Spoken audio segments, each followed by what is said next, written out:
ஸ்ரீ குருபியோ நம.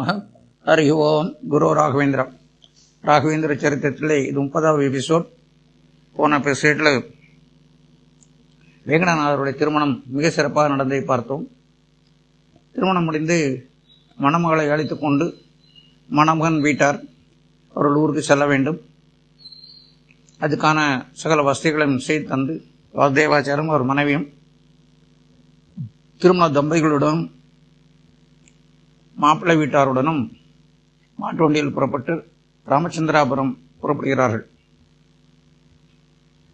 வழியில் கும்பகோணத்தில் இறங்கி சாமிகளை பார்த்து அவங்களுக்கு நமஸ்காரம் பண்ணி ஆசீர்வாதம் வாங்கிட்டு அப்புறம் ராமச்சந்திராபுரம் போகணும் தீர்மானம் பண்ணி அன்று மாலை காலையில் கிளம்புங்க. மாலையில் கும்பகோணம் வந்து சேர்றாங்க. மாலையில் அங்கே ரொம்ப லேட் ஆயிடுது. அப்போது அங்கே இரவு அங்கே மடத்தில் தங்கிட்டு மறுநாள் காலை குளித்து ஆகினிங்கெல்லாம் முடிச்சு ஜபம்லாம் முடிச்சுட்டு சுவாமிகளை பார்க்குற தம்பதியாகவும் குடும்பத்தில் எல்லாரும் வராங்க. வேங்கடநாதர் தம்பதிகளை பார்த்த உடனே விஜயேந்தருக்கும் சுரேந்தருக்கும் ரொம்ப அளவு கடந்த சந்தோஷம். ஒரு சிஷ்ய வாத்சல்யத்துடன் அவர்கள் தலையில கை வைத்து ஆசீர்வாதம் பண்ணி மந்திராட்சை பல மந்திராட்சை எல்லாம் கொடுத்து மடத்தின் சர்வ சன்மானங்கள்லாம் கொடுத்து அவர்களை கௌரவப்படுத்தி ஒரு நாள் பூரா இங்கே தங்கியிருந்துட்டு நீங்கள் நாளை காலையில் நீங்கள் ராமச்சந்திரபுரம் போகலான்னு சொல்லி சுவாமிகள் ரெண்டு பேர் சொல்கிறாங்க. சரின்னு அவங்க எல்லாம் ஏற்றுக்கிட்டாங்க. மதியம் அங்கே தீர்த்த பிரசாதம் ஆகிறது மடத்தில் எல்லாருக்கும். தீர்த்த பிரசாதம்னா சுவாமிகள் வந்து வேங்கடநாதரையும் குருராஜாச்சாரையும் தனியாக அழைக்கிறார் அவரோட ரூமுக்கு. விஜயேந்திரன் சுரேந்திரன் 2 பேரும் ஒரு ரூமில் இருக்காங்க. அங்கே வேங்கடநாதன் குருராஜாச்சாரும் போய் 2 பேருக்கு நமஸ்காரம் பண்ணி கைகட்டி பவ்யமாக நிற்கிறாங்க. சுவாமிகள் உத்தரவாச்சு வர சொல்லி அப்படின்னு சொல்லி நிற்கிறாங்க. விஜயேந்திரர் சொல்கிறாரு, இந்த திருமணம் விமானப்பட்டிருந்து நடந்தா இன்னும் நல்லா இருந்திருக்கும், அவர் எவ்வளோ சந்தோஷப்பட்டிருப்பார். ஆனால் நமக்கு அது கொடுத்து வைக்கல, அவ்வளோதான். ஆனாலும் ஸ்ரீமடம் உங்களுடைய குடும்பத்தினுடைய அசௌகரியங்கள்லாம் பார்த்து தேவைகளுக்கெல்லாம் மடம் மேக்சிமம் உங்களுக்கு சப்போர்ட்டிவாக இருக்கும். அதனால் நீங்கள் கவலைப்பட வேண்டாம். நீங்கள் தொடர்ந்து உங்களுடைய இலக்கிய சேவை, பாடப்பிரவச்சனம், கிரந்தங்கள் இயற்றுதல், இந்த மாதிரி பாடம் சொல்லிக் கொடுத்தல், வித்யாசாலை நடத்த, இதெல்லாம் நீங்கள் தொடர்ந்து பண்ணிட்டு வாங்கன்னு அசுரமன்ட்டு ஒரு சஜஷன் சொல்கிறார் விஜயேந்திரர். நம்ம ஸ்ரீமடத்திலிருந்து உங்களுடைய தாத்தா கனகாச்சலப்பட்டிருக்கும், உங்களுடைய தந்தை திம்மண்ணப்பட்டிருக்கும் காவேரிப்பட்டினத்திலும் ராமச்சந்திராபுரத்திலும் வீடு, விளைநிலம், கறவை மாடுகள்லாம் கொடுத்துருக்கோம்.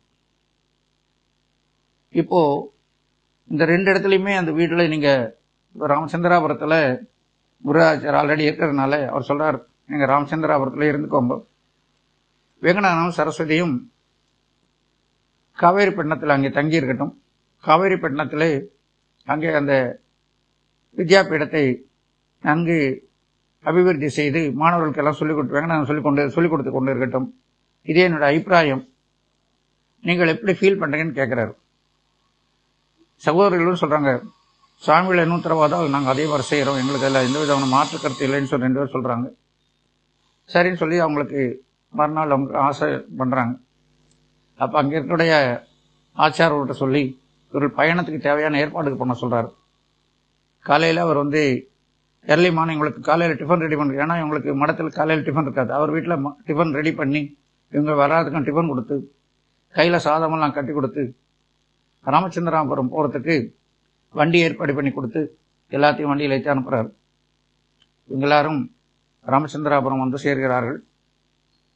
ராமச்சந்திராபுரம் புது கல்யாண பொண்ணுகளே உள்ள வருது வீட்டுக்குள்ள கிரகப்பிரவேசம். அதுக்கு முன்னாலே ஒருத்தர் வந்து எல்லாம் வீடெல்லாம் திறந்து வச்சு சுத்தம் பண்ணி விளக்கெல்லாம் ஏற்றி வச்சு சுவாமி படத்துக்கெல்லாம் விளக்கு ஏற்றி வச்சு புஷ்பங்கள்லாம் போட்டு எல்லாம் அலங்காரம்னா ரெடியாக வச்சுருக்காங்க. சரஸ்வதி வந்த உடனே அந்த வாசலில் முன்னால் வீட்டு ஹாலில் என்ட்ராகும்போது ஒரு படியில் அரிசி வச்சிருக்காங்க. சரஸ்வதி வலது காலால் அந்த படியை தள்ளி விட்டுட்டு உள்ளே வரணும். அந்த பதவி பிரகாரம் செய்த உடனே எல்லாரும் கைதட்டி அவங்கள வரவேற்கிறாங்க. சரஸ்வதி வீட்டுக்குள்ளே போனோடனே பூஜை ரூம் போய் அவங்க விளக்கேற்றி வச்சு ஸ்தோத்திரம் சொல்கிறாங்க. சரஸ்வதி அழகான குரல்ல அழகாக ரொம்ப ஸ்தோத்திரம் ரொம்ப சொல்கிறாங்க. எல்லாரும் மெய் மறந்து கேட்டுட்டு இருக்காங்க. வெங்கடநாதருக்கு ஆச்சரியம். தன் மனைவி இவ்வளவு நல்லா பாடுறாங்க, நல்ல சங்கீத ஞானம் இருக்குது என்று ரொம்ப சந்தோஷப்படுறாரு. அப்புறம் அங்கே ஒரு சில நாட்கள் தங்கியிருந்துட்டு அடுத்தாப்புல காவேரிப்பட்டினம் போகணும் வெங்கடநாதர். அப்போ குருராஜாச்சார் அவருடைய பாபா லட்சுமணன் கேட்கிறார், பாபா இவங்களுடைய சாந்தி முகூர்த்தம், வெங்கடநாதர் சரஸ்வதியோட சாந்தி முகூர்த்தம் என்ன ஆகலை, அதுக்கு ஒரு நல்ல நாள் குறிச்சு கொடுங்கன்னு சொல்றாரு. லட்சுமண சமாச்சாரம் ஒரு நாள் குறிச்சு கொடுத்து, உங்க சாந்தி முகூர்த்தம் காவேரிப்பட்டினத்திலே நடக்கட்டும், அதுக்கு முன்னால நான் உடனடியாக நான் காவேரிப்பட்டினம் போய், அந்த வீட்டில் கொஞ்ச நாளா யாருமே இல்லையே, வீடு பூட்டி தான் இருந்தது. ஸோ அங்கே போய் அந்த வீடெல்லாம் சுத்தம் பண்ணி வெள்ளை அடிச்சு ஏதாவது ரிப்பேர் இருந்தால் அதெல்லாம் பார்த்து எல்லாம் சௌரியம் பண்ணி வைக்கிறேன். நீங்கள் 2-3 நாள் கழிச்சு நான் தகவல் அனுப்பிச்ச உடனே நீங்கள் எல்லாரும் புறட்டு வாங்கன்னு சொல்லிட்டு அவர் முன்னால லட்சுமணாச்சார் அவர் மகன் நாராயணன் அழைத்து கொண்டு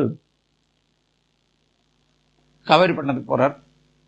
காவேரிப்பட்டினம் போய் அங்கெல்லாம் வீடெல்லாம் சுத்தம் பண்ணி ரிப்பேர்லாம் பண்ணி வெள்ளை அடிச்சு எல்லாம் வீடெல்லாம் சுத்தம் பண்ணி பக்கா ரெடி பண்ணி வச்சுட்டு தகவல் அனுப்புறார்.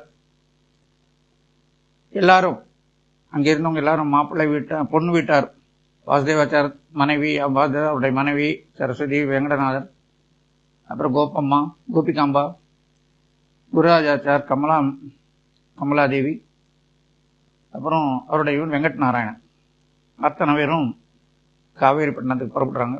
காவேரிப்பட்டினம் போய் அங்கே எல்லாம் தங்கியிருக்காங்க.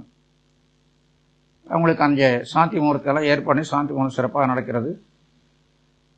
அதுக்கப்புறம் 2 நாள் கழிச்சு லட்சுமணாச்சாரம் குருராஜாச்சாரம் ஊருக்கு போகலான்னு சொல்லிட்டு சொல்றாங்க, நான் நீங்கள் இங்கே இருங்க, நாங்கள் ஊருக்கு போகிறோம், நீங்கள் உங்களுடைய வாழ்க்கையை நீங்கள் பார்த்துக்கோங்க, உங்களுக்கு ஏதாவது ஹெல்ப் பண்ணால் சொல்லுங்கள், எப்போ வேணாலும் நாங்கள் உங்களோட இருக்கோம், கவலைப்பட வேணாம், தைரியம் சொல்லிட்டு கோபிகாம்பாவை அழைத்து கொண்டு போவதாக தீவிரம் பண்ணுறாங்க. சரஸ்வதி உடனே கோபிகாம்பா கையை பிடிச்சிட்டு, அம்மா நீங்கள் எங்கள் விட்டு போகக்கூடாது, நீங்கள் எங்களோட தான் இருக்கணும்னு சொல்கிறாங்க. இப்போ கோபிகாம்பா, அம்மா நீங்கள் சின்னஞ்சிறுசு, நீங்கள் ஃப்ரீயாக இருங்க, நாங்கள் பாட்டுக்கு நாங்கள் போயிட்டு வரோம், நான் எங்கே போகிறேன், நான் மறுபடியும் வரேன் அப்படி சொல்கிறாங்க. சரஸ்வதி விடவே இல்லை. ஏன்னா இந்த 4-5 நாட்களுக்குள்ள சரஸ்வதியும் கோபிகாம்பா அவ்வளோ நெருக்கமாயிட்டாங்க. மாமியா மருமக மாதிரி இல்லை. சரஸ்வதி அவங்கள அம்மா அம்மான்னு அழைச்சு கோபிகாம்பாக்கு அவ்வளோ சந்தோஷம். சரஸ்வதி இவ்வளோ நல்லா பொண்ணா இருக்காள், எவ்வளோ அடக்கம், அந்த பணக்கார வீட்டில் வந்த அந்த கர்வம் எதுவுமே இல்லை. அவ்வளோ பாசம் கோபிகாம்பையில். அவனுடைய போர்ப்படி, அதாவது கோ சிஸ்டர் கமலாதேவி மேல அவ்வளோ பிரியமா இருக்காங்க. அக்கா அக்கா அக்கான்னு சொல்லிட்டு அவங்களே சுற்றி வராங்க. எப்போ பார்த்தாலும் ஜாலியாக பேசிட்டு இருக்காங்க, தமாஷா பேசுறாங்க. இவங்க தமாஷ் பண்ணும்போதெல்லாம் வெக்கப்பட்டு அந்த முகத்துல நாணத்தோட அப்படியே குனியிறது பார்க்குறவங்கள அவங்கள சீண்டி விட்டு வெக்கப்படுறதை பார்த்து சந்தோஷப்படுறாங்க கோபிகாம்பாவும் கமலாதேவி. இதெல்லாம் தூரத்துல இருந்து வெங்கடாதர் ரசிக்கிறார். இப்படி எல்லாம் இருக்கும்போது அவர் சொல்றா, அம்மா நீங்க எங்களை விட்டு போகக்கூடாது, நீங்க எங்களோட இருக்கணும்னு சொல்லி ரொம்ப வற்புறுத்தி கண்ணில் தண்ணி விடுறா. இப்ப வெங்கடாதர் சொல்றாரு, சுவாமி நீங்களான்னு சொல்லுங்க, அவங்கள போக வேண்டாம்னு சொல்லுங்க, அவங்கள கூட இருக்கட்டும் சொல்றாரு. அப்ப வெங்கடாதர் சொல்றாரு, சரிம்மா நீ எங்களோட இரு, அவர் இவ்வளவு ஆசைப்படுறா இல்லையா, நீ எங்களோட இரு, நீங்க எங்களுக்கு பெரிய படனே கிடையாது, நீ கவலைப்படாதீங்க, நாங்க பாட்டு ஃப்ரீயா இருக்கோம், நீ பாட்டுக்கு இருங்க, ஒன்னும் கவலை இதை பத்தி கவலைப்பட வேணாம்னு சொல்லி தைரியம் சொன்னோடனே குருராஜாச்சார்கிட்டயே சரஸ்வதி சொல்ற, அண்ணா நீங்க அம்மா இங்க விட்டு போங்க, அம்மா எங்களோட இருக்கட்டும்னா, நீங்களும் அக்காவும் குழந்தைய அழைச்சிட்டு நீங்க போங்க, கொஞ்ச நாள் எங்களோட அப்புறம் உங்களோட வரட்டும் அப்படின்னு சொல்லி சொல்றாங்க. குருராஜாச்சாரன் இந்த சரஸ்வதியோட அந்த பாசம், ஒரு 4-5 நாட்குள்ள அவ்வளவு பாசம் மாமியார் மேல. சரின்னு சொல்லி அவர் சரிம்மா நீங்க இங்கே நாங்க மறுபடியும் என்னோட கூட்டு போறேன்னு சொல்லிட்டு குருராஜாச்சார் தம்பதியினர் குடும்பத்தோடு லட்சுமணசுமார் எல்லாரும் ஊருக்கு திரும்பி போறாங்க. எல்லாருக்கும் ரொம்ப பரம சந்தோஷம். அதே மாதிரி வாசுதேவாச்சாரும் அவர் மனைவியும் சரஸ்வதிக்கு தேவையான புத்திமதியெல்லாம் சொல்லி குடும்பத்தில் எப்படி நடந்து கொள்ளலாம் அட்வைஸ் பண்ணிட்டு அவங்களும் திரும்பி ஊருக்கு போறாங்க. இப்போ கோபிகாம்பா, சரஸ்வதி, வெங்கடநாதர் தான் இருக்காங்க. கோபிகாம்பா என்ன பண்ணுவாங்கன்னா, இவங்க தனியா இருக்கட்டும், குழந்தைகள் தனியா இருக்கட்டும், அவங்க ஜாலியா இருக்கட்டும் சொல்லிட்டு அடிக்கடி ஏதோ ஒரு காரணங்கள் வெளில போயிடுவாங்க. எனக்கு அங்கே உபன்யாசம் இருக்கு, நீ இந்த கோயிலுக்கு போறோம், அந்த கோயிலுக்கு நீங்க விட்டு தனியாக விட்டு போயிடுவாங்க. சாயந்தரம் நேரம் ஆனவனாங்க ஏதோ ஒன்று லைட்டா காலையில் சாயந்தரமா ஏதோ பால் பழம் சாப்பிட்டுட்டு, நான் சாயந்தரம் இங்கே உபன்யாசம் இருக்கு நான் கேட்டு வருவேன், நீங்க சாப்பிட்டுட்டு நீங்க படுத்துக்கோங்க, முன் கதவை வெறும் கதவை சாத்திருங்க, கேட்டை நான் பூட்டிட்டு போயிடுறேன், நான் கதவை திறந்து நான் பாட்டுக்கு உள்ள படுத்துக்கிறேன் நீங்கள் எங்களுக்கு எந்திரிச்சு வர வேண்டாம்னு சொல்லிட்டு ரொம்ப டிப்ளமேட்டிக்காக அவங்கள தனியாக விட்டு போயிடுவாங்க. சரஸ்வதி நைட்டு இவங்க சொல்லியிருக்காங்க, போய் பால் பழம் எடுத்துகிட்டு போய் டெய்லி அவர் கொடுக்கணும்னு சொல்லிட்டு. சரஸ்வதி பால் பழம் எடுத்துகிட்டு வந்துட்டு வெக்கம் அந்த கதவு பக்கத்தில் நிற்கிறான். வேங்கடநாதர் பார்த்துட்டார். உடனே வீணை எடுத்து வாசிக்கிறார். எது? அந்த ஜெயதேவோட அஷ்டபதி. அந்த அஷ்டபதியில் ராதையும் கிருஷ்ணரும் உல்லாசமாக இருக்கக்கூடிய அந்த ஒரு அஷ்டபதி. அதை நல்ல ராகத்தோட பாடுறாரு. அதை கேட்டு மெய் மறந்து சரஸ்வதி அப்படியே நின்று கேட்டுட்டு இருக்கா. ஒரு நிமிஷம் கழித்து டக்குன்னு என்ன பண்றாருன்னா, வீணை எடுத்து வச்சு தூங்குற மாதிரி பாசாங்கம் பண்றார் வெங்கடநாதர். சரஸ்வதி உள்ள வந்து கதவு தாழ் போட்டு, சாமி நீங்க தூங்குற மாதிரி பாசாங்கம் பண்ண போற, எந்திரிங்க பால் சாப்பிடுங்கன்னு சொல்றாரு. அப்படியா, நான் தூங்குனா அப்படி இப்படின்னு ஒரு தெரியாத மாதிரி நடிக்கிறாரு. இந்த நடிப்பில் எனக்கு தெரியும், ஒழுங்கா பால் சாப்பிடுங்கன்னு சொல்றாரு. நீ கொடுத்தா நீயும் கையால் எனக்கு கொடு, பால் நான் சாப்பிட்றேன்னு சொல்லி கெலாட்ட பண்ணுவார். சரஸ்வதி வெக்கம் தலை குஞ்சுக்குவா. அப்புறம் இவர் பால் வாங்கி சாப்பிட்டா மீதி பால் சரஸ்வதி கொடுப்பார். சரஸ்வதி பழம் முறிச்சு கொடுக்கும்போது இவர் சாப்பிடுவார். சரஸ்வதிக்கு இவர் பழத்தை கொடுப்பார், சாப்பிடுவாங்க. அப்புறம் ரெண்டு பேரும் நிறைய பேசுவாங்க. அந்த பேசுறதெல்லாம் பார்த்தீங்கன்னா அறிவுபூர்வமாக இருக்கும். சாஸ்திரங்களை பற்றி நிறைய சாஸ்திரங்களை பற்றி, ரகுவம்சம், காளிதாசருடைய ரகுவம்சம், இந்த மாதிரி நிறைய புராண கதைகள், நரசிம்ம விஜயம், இந்த மாதிரி நிறைய விஷயங்கள், நரசிம்ம புராணம், இந்த மாதிரி பல்வேறு விஷயங்களை பற்றியெல்லாம் அவங்க வந்து நிறைய பேசுவாங்க. வேங்கடநாதர் அளவுக்கு சரஸ்வதிக்கு ஈக்குவலான நாலேஜ் இருக்கு, ஞானம் இருக்கு. பிஸ் ப்ரோக்ராம் மாதிரி வச்சுக்கோங்க. இவர் ஒரு விடுகதை மாதிரி சொல்லுவார். ராகவேந்திர வேங்கடநாதர் வந்து ஒரு கேள்வி கேட்பார், ஒரு இதில் இருந்து சாஸ்திரத்தை. சரஸ்வதிக்கு கரெக்டாக பதில் சொல்லி அவங்க திருப்பி வெங்கடநாதர் ஒரு கேள்வி கேட்பாங்க. அதுக்கு வெங்கடநாதர் சரியா பதில் சொல்லுவார். இப்படி ரெண்டு பேருக்குள்ளேயும் அறிவு போட்டி நிறைய நடந்துட்டு இருந்தது. ரெண்டு பேரும் அதை ரொம்ப என்ஜாய் பண்ணாங்க. கற்றோர்கள் இல்லையா, அவங்களாம் கற்றோர்கள் இல்லையா, அவங்களுக்கு கற்றோரை காமூர்வர். அப்படியே அவங்களுக்கு அந்த ரெண்டு பேரும் படித்த ஞானம் ரெண்டு பேரும் ரொம்ப சந்தோஷமா இருக்கு. வேற அவங்களுக்கு அது மிகப்பெரிய சந்தோஷமா இருக்கு. வேற ஒன்றும் அவங்களுக்கு நாட்டம் இல்லை அவங்களுக்கு. அப்படியாக அவருடைய வாழ்க்கை போயிட்டு இருக்கு. கோபிகாம்பா அப்போ வந்து தல தீபாவளி வருதுனால ஒரு வாசுதேவாச்சார் சொல்லி அனுப்புறாரு. அவருடைய வாசுதேவாச்சாரோட பிரதர்லா, அவருடைய மச்சான் கேசவாச்சார் வந்து அவர் சார்பாக இவர்களை தல தீபாவளிக்கு வரணும்னு சொல்லி கோபிகாம்பாவையும் வெங்கடநாதரையும் சரஸ்வதி அழைத்து விட்டு, நீங்கள் உங்கள் அண்ணன் குருதாச்சார் குடும்பத்தை அழைத்து கொண்டு வர வேண்டும் சொல்லிட்டு அவங்க வீட்லையும் போய் அவங்களையும் தல தீபாவளி வர சொல்லி அழைத்துட்டு அவர் போறார். அவங்களோட கூப்பிட்டதுனால இவங்க 3 பேரும் கலைஞர் ராமச்சந்திராவரம் போய் அவங்களையும் அழைத்து கொண்டு வாசுதேவாச்சாரோட இல்லத்துக்கு எல்லாரும் போயிடறாங்க. எல்லாரும் சந்தோஷம் போய் தல தீபாவளி ரொம்ப சீரும் சிறப்புமாக கொண்டாடுறாங்க. கொண்டாடியா ஒரு 4 நாள் இருந்துட்டு மறுபடியும் ராமச்சந்திராபுரம் வர்றாங்க. அங்கே 2 நாள் இருக்காங்க. அப்போ கோபிகாம்பா சொல்றாங்க, நான் கொஞ்ச நாள் இங்கே இருந்துட்டு அப்புறமா நான் வரேன், நீங்க ரெண்டு இப்போ கிளம்புங்க அப்படின்னு சொல்லி இவங்களை ஊருக்கு அனுப்புறாங்க. இதுக்கு முன்னால் என்ன, அது தல தீபாவளி போறதுக்கு முன்னால் ஒரு நிகழ்ச்சி நடந்தது. விஜயேந்திர தீர்த்தர் ஹரிபாதம் அடைந்து விட்டார். இவங்க தல தீபாவளி நடக்கிறதுக்கு முன்னாலே ஒரு 2-3 மாசம் முன்னாலே இது நிகழ்ச்சி நடந்துச்சு. அது மிஸ் ஆகி போச்சு சொல்லும்போது. அது ரொம்ப துக்கம் இவங்களுக்கு.